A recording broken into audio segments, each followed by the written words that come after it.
Actually, ay dugay na ako nagsigig paabot ka no sa mga kuya kahit ni Ara, no? Wala ka, sir. Oy, sige.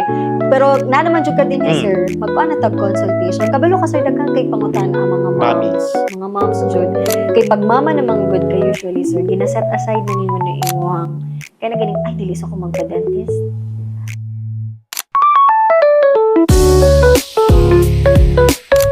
Wala ka, sir. Oy, sige. Pero na naman jud ka din sir. Magpaano tag consultation? Kabalo ka, sir, daghan kay pangutan ang mga moms. Mommies. Mga moms jud. Kay pag mama namang good ka usually, sir, ginaset aside na nimo na imuhang. Kaya na ganing, ay, dilis ako magpa-dentist. Kanya taod-taod di ay pagkagabi sakit sa akong ngipon. Oy, unsa man ako i-take ani. Ang uban worst. Buntis. Nagsakit ang ipon. Nagsakit ang ngipon. So daot na di ay to, kailangan ba magpaibot ana-ana gani sir? Or breastfeeding mom. Kung sa ba mga safe. Daghan kay pangutana ba? Magsugod sa siguro ta sa basic sir. Sa basic ka ng unsa ba jud ang components sa good oral hygiene? And unsa ka importante ang regular dental checkup. When we say regular, unsa pud ng regular? Okay. How regular is Sige, regular? ingani lang kasimple. Actually, kanang problema manggod na buntis na ka, nagsakit ang ngipon nimo, mama na ka, nagsakit ng ngipon nimo. Kay even before ka nagsiguro na himong mama, dili ka ingana ka magka-regular nag-atiman sa imong ngipon. So, sa pangutana nimo, unsa ang component? Well, very simple. Number one, dapat good oral hygiene yun. So, once you talk about good oral hygiene, ideally, wala kay caries. Okay. Ang caries, kinitong mga butang na nag-penetrate sa ngipon nimo. O wala kay sultion nimo gingivitis or periodontal problem kung asa ang gums na gina-attack sa daot sa ngipon. Okay? O kining duha mahitabo ni for two reasons. Ang unang reason, kining gingivitis o periodontal problem nato sa ngipon kay tungod ang imong plaque na wala natanggal sa toothbrush ni gahi na himong calcular deposit. Okay. And it will attack the bone that's holding the teeth. And it will weaken the bone and at the same time will cause yung pagmamaga ng gums, okay?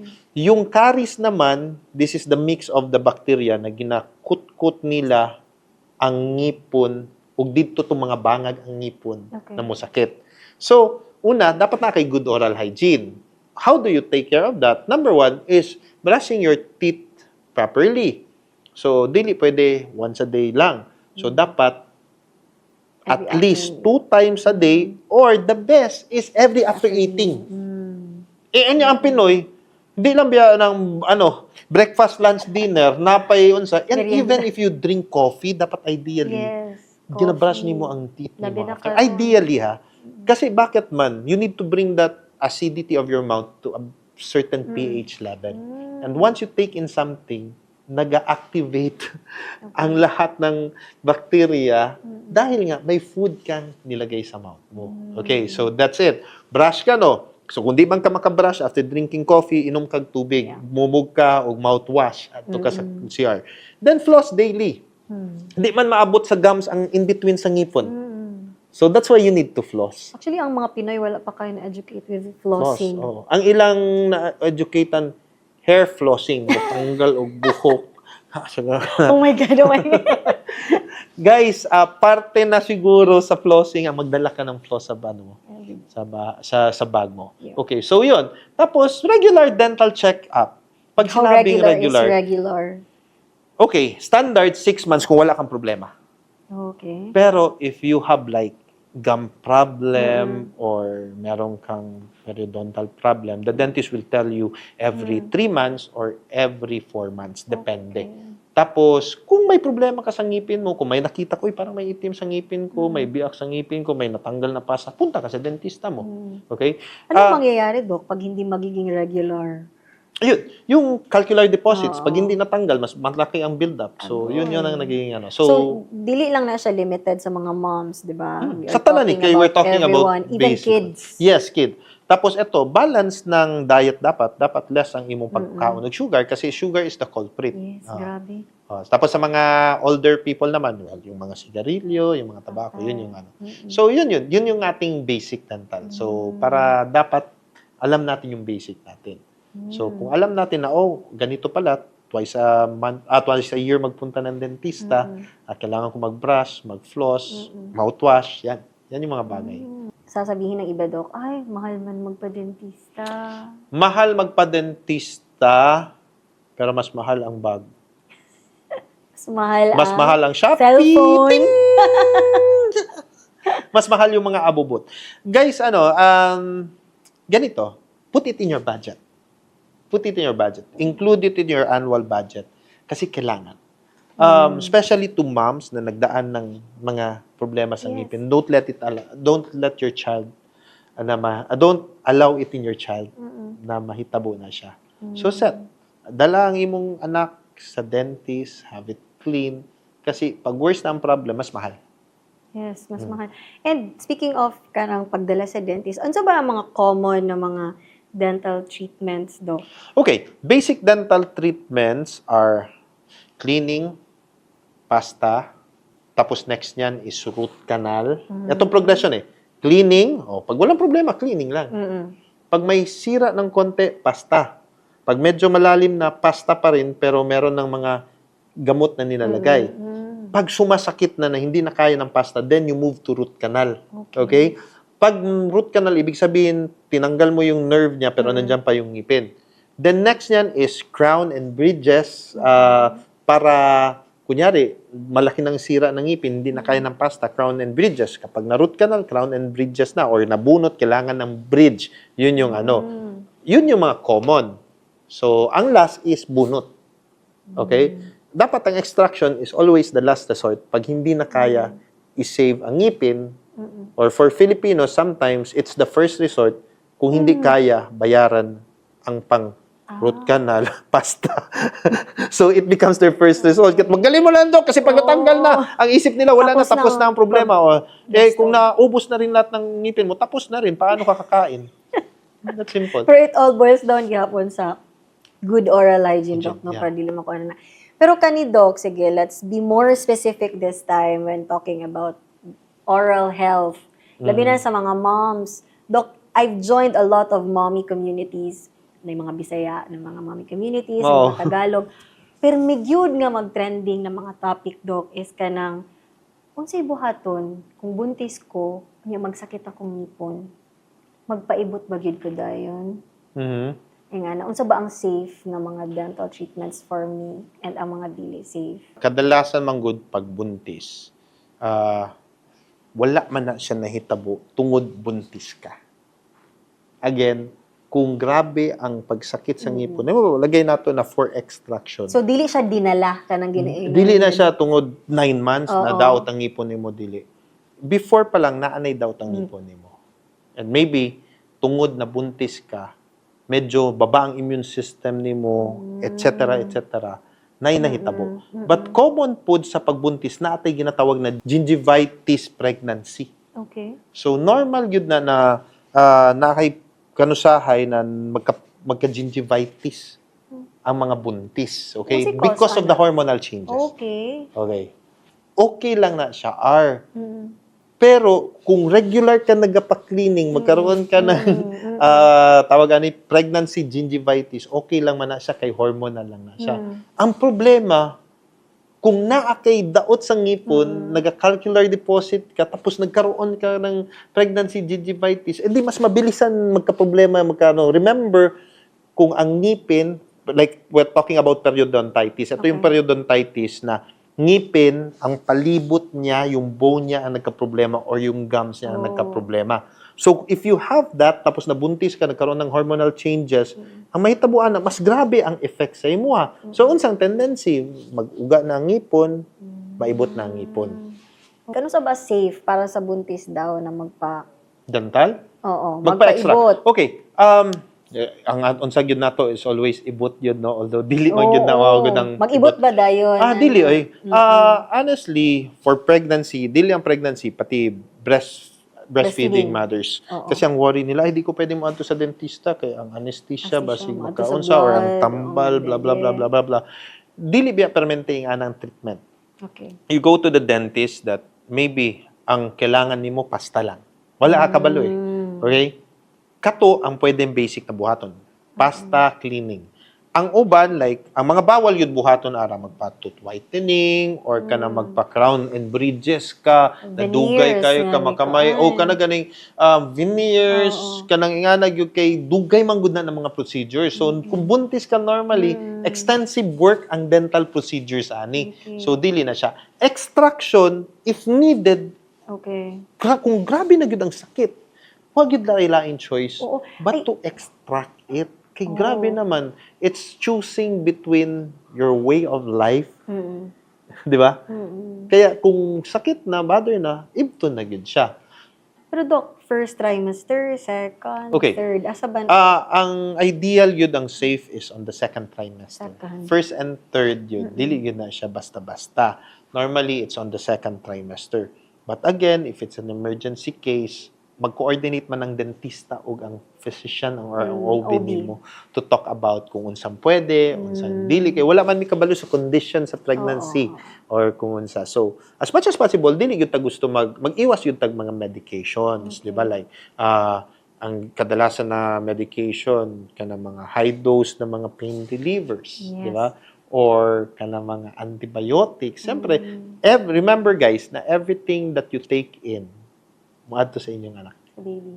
Maadto sa inyong baby. Kung naman siya sa tiyan, and since nag-breastfeed mo, maadto po na sa iyaha. So, again, the only way to know kung ano ba ang dapat sa'yo o hindi is to see a dentist. Di ba? So, balik ta dito sa imong pangutana. Kasi, di ba, sulti ko dapat beforehand. Pero naan naman gud ang problema. So, what will they do? So, they need to go to a dentist. Then, pag the dentist says na kailangan bunutin, kasi bothered ka eh. Hindi ka naman makakarga ng anak mo kasi masakit ang ngipin mo. So, anesthesia can be safe in a controlled dose. Okay? So, naalang na. So, yun. Tapos, may mga medications na bawal.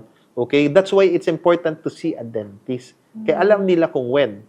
Like, for example, what I know right now is kung kailangan talaga, may infection ang mother, hindi mo naman pwede, hindi ka pwede magbigay ng antibiotic kasi, first trimester pa. so the doctors I-postpone. will always give antibiotic, pero syempre may risk yan parate.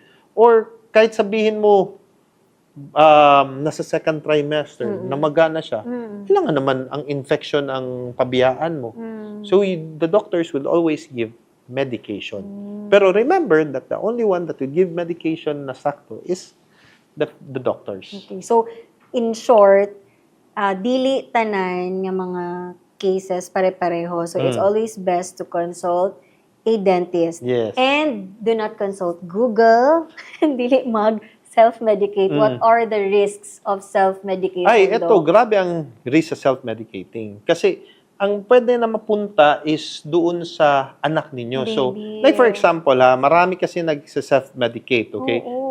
Many times, Doc, like, for example, karon na Google age na, good Doc, no? So, mag-Google na lang ko ngayong ani, kanang, sakit akong ngipon, unsa ang safe. So, instead nga mag-atog dentist, other moms would just prefer na yung ani na lang and then mag-over-the-counter. Okay. Eto ang common tanong man kasi niyan, safe ba ang painkiller?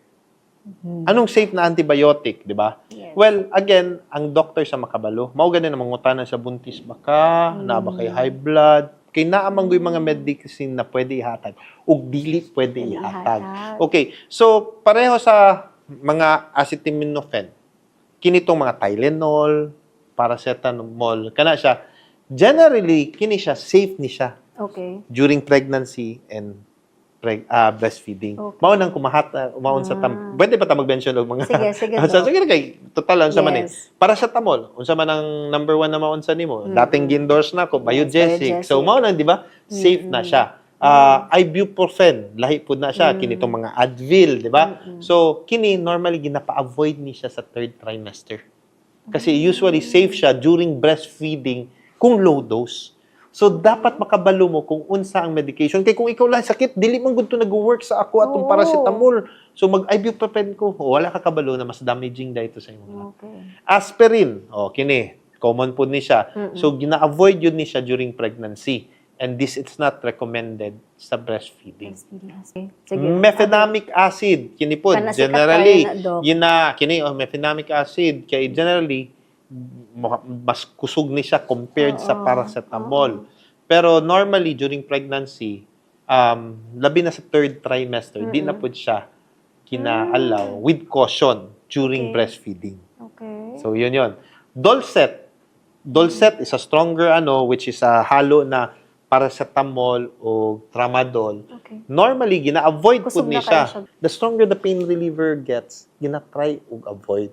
So, dapat siya i-avoid, pero na mga times na kung grabe na yun, kinahanglan siya. Pero kinsa mo prescribe. Diba? Antibiotics naman, yung mga penicillin, amoxicillin, clindamycin, normally, safe naman sila during pregnancy and breastfeeding. Kay dili man na siya always pud nimo imnon. At a cycle lang nimo siya imnon. Kung wala ka infection, di na mo na i-reseta. Kaya as much as possible, dili man ta gusto na naka-imnon. Ang pinakaiwasan yun nila is tetracycline and doxycycline.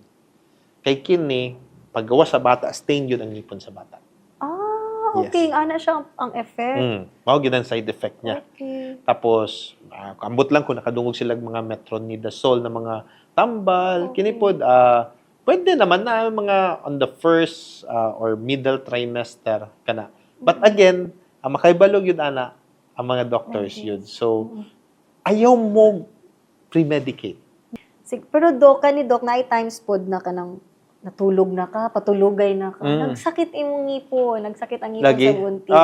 Unsa man ang dapat first aid? Daghan manggug kaayong reasons nga ano mo sakit ang Ang ngipon, ngipon. no? Pwede katong sulti na ako sa imo. It could be soft tissue ang gikanan which is yung gingivitis, periodontal disease ang problema, or tungod ni penetrate na siya through caries ang ngipon mismo. Or naalay buak ang ngipon. So daghan siya gun sa ideally kinaugmaan gyud mo consult gyud kag dentist kay para mahibalaan nimo kung unsa ang cause, di ba? Napagani problema kanu sahay, dapat x-rayhan kung way makit-an. Di Safe makita ba ang sa x-ray sa...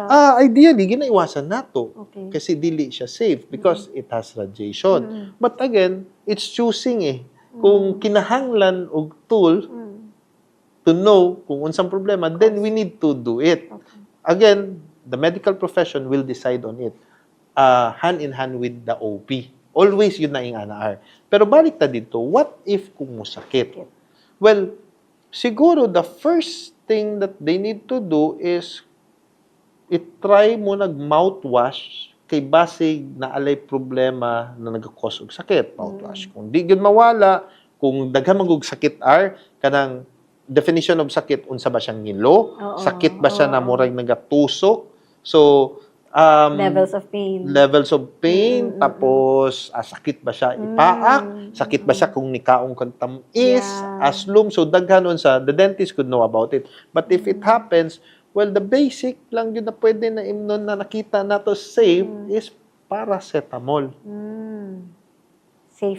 Safest is paracetamol. Para lang at least maalibyuhan. And then pagkabuntag na, o pag-open na ang clinic ni Doc Rovic, Or other mag-adto dentists na. add to dito. Yes. Then makita. Then the dentist could advise. So again, balik gihapon na sa basic kay mo balik man gyud na sa basic. Unsa ba ang cause sa daot? For extraction na ba siya? For root canal? For pasta? For cleaning? So kung ma-identify na sa dentist, makabalo siya kung unsang treatment. So kung ang treatment na kinahanglan iagi sa OB kay approval, medical consent, maunang buhaton. Okay. Basta di gyud kay ang uban yun, no, daghan kay kung maibala na, ay, mag-inom na kog antibiotic, kay murag na feel na nako ni hubag. Sakit na. Nagubag di na makakuan. Oo, Makalihok. diba? So, ing ana ang So, unsa. it's not good yun. Yes. So, dapat ma-take note Yes, yun. ayaw mo Dr. Google. Kana jud kasagaran jud Doc, no? Labi na ka mga tamad na kaayo and nagatipid ang mga tao. And, In terms of tipid dili gyud nako ika-deny na nagamahal gyud ang dental ug ang laing ano. But there are different choices. Yeah. You can always go to the health center. Naman tay mga health cert na nagatabang ingana. Naapod tay mga choices of dentist that would fit your budget. So kana lang yun ay. So I always say na dapat i-appeal yun na nimo siya sa imong budget. Okay. Okay? And speaking of budget, kaning ana Doc na, ay, karon buntis ko, nagsakit akong ngipon. Pwede ba na ako na siya ma-delay lang sa, for example, masulti na mag-root canal or magpa-extract na yun. Pwede ba ma-delay after panganak na lang? Ideally, kung kaya nimo antuson ng pain, pwede siya i-delay. Okay? But once infection set in and pain makes you Yeah. uncomfortable, wala na gyud kay laing choice. Kay pag nisakit na siya duha lang na padungan ana. Pwede na mo infect o pwede na dili magpatulog sa imo. Yes. Ang discomfort yun, Yes. Doc. So, mubalik ka. Sa mga mothers, again, well, kung mabuntis ka, after 9 months, naman, for a certain period of time, mag-breastfeed ka. Ideally, dili na nimo na gusto mausab, so budgetan na nimo. Fix your teeth, then your responsibility will just be go to the dentist every 6 months. Okay. Kasi sultian na ka doon sa. Kung si buhato. Oh, yeah. Ayan. Napagani uban ara na. Unahon pa man ang veneers kaysa magpa-basic dentistry.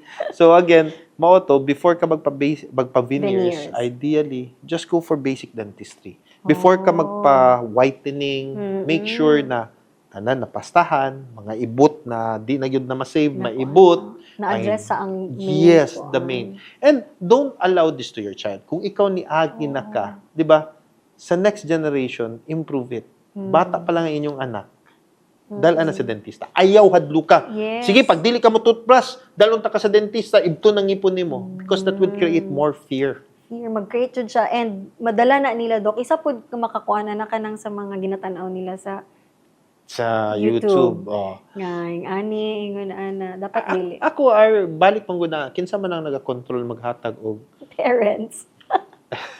tablet sa ano. Ouch! Igo po, Doc. Di ba? Okay, nakakuan po niya na, Doc, like, si Yana karon. There was one time na kailangan ni-extract na iyahang hingo, hingo ng ngipon. Hadlok yun siya.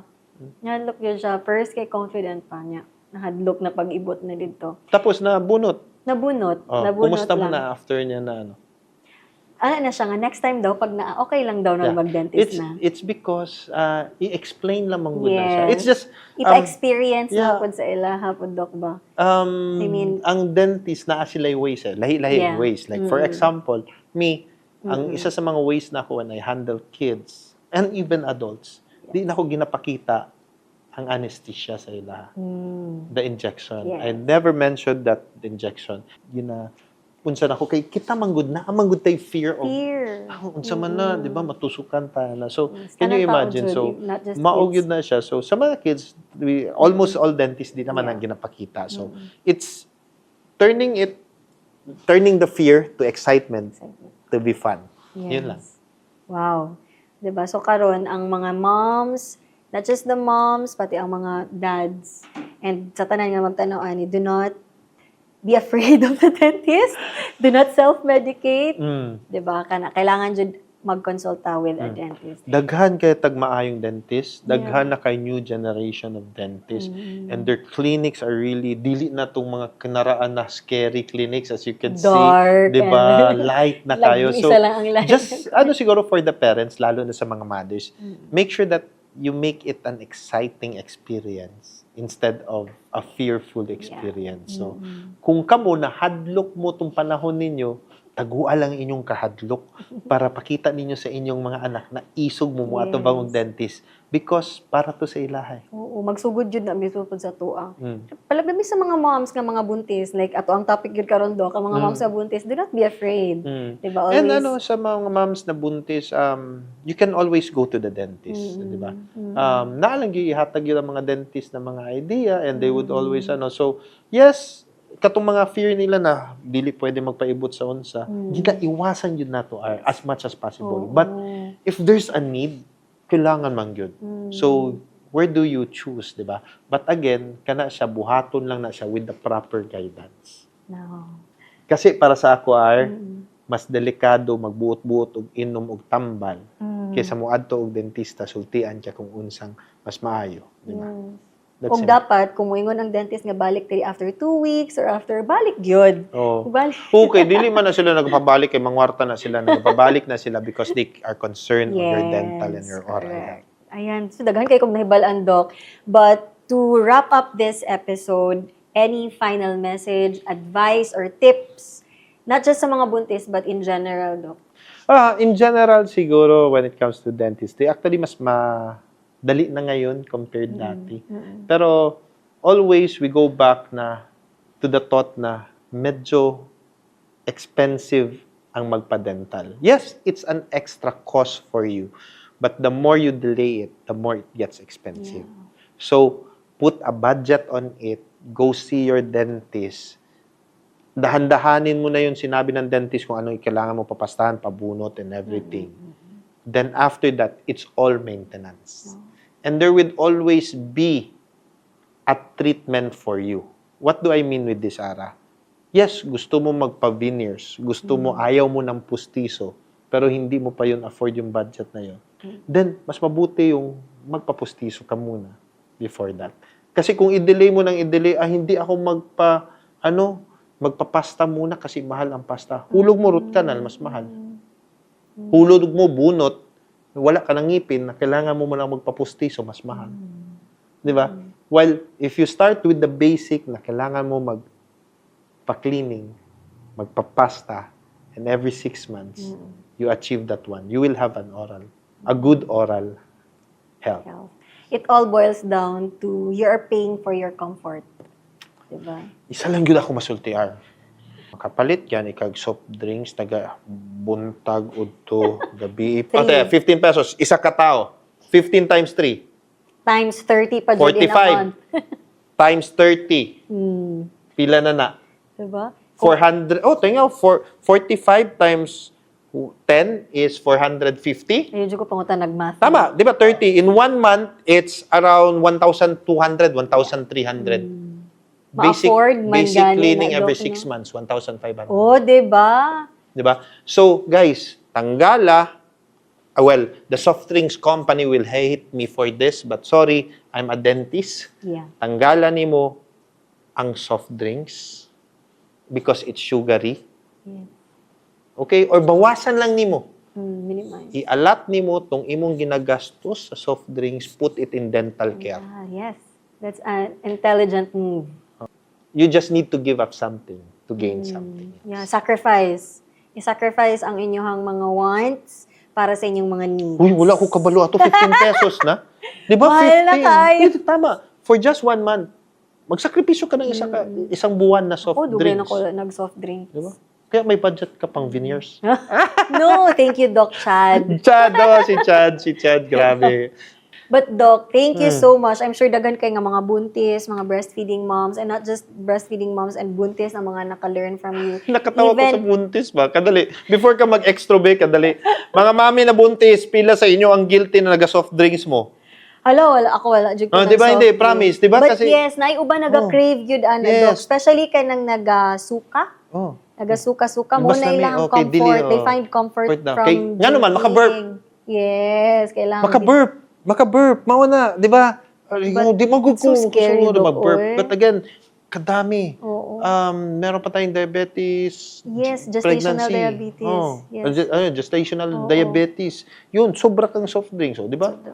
Seriously, yun lang again, you need to sacrifice something to gain something. And one of the best things that you can sacrifice, siguro, is sugary drinks. Yeah. Yun lang, Not sugary just drinks, but anything Yeah. sweet, you, Doc. No? Chocolate, pila. Yeah. Di ba? Give up lang na nimo portion. Maski dili good total portion. Yes.